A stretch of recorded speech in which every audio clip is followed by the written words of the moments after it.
What makes me most excited about this project is just multifaceted, to be honest with you. It focuses on our students. They're able to do something here that no one else has the ability to do.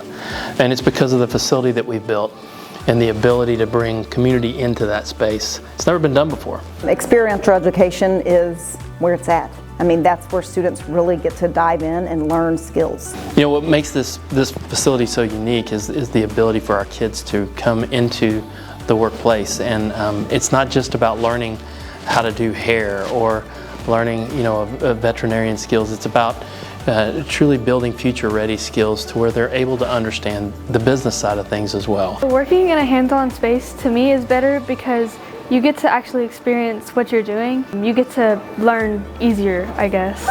It's very helpful to see it right in front of you. In Blooms, before that, it was just white walls with one green wall. Exhibit Concepts really transformed that space into a true floral shop, and our students now take pride in that space. That design has truly made those students come to light and make their experience so much better. I really feel like this opportunity, I never would have thought of being a florist. I wouldn't have even, it was never anything that crossed my mind, but when I saw the class, I was like, oh, that sounds fun, and now it's my passion. I feel like I just love to do it so much. Whether it's customer service or communication, the back end of stocking, HR, it's all the components that we call future-ready skills or entrepreneurial skills that make this a one-of-a-kind facility.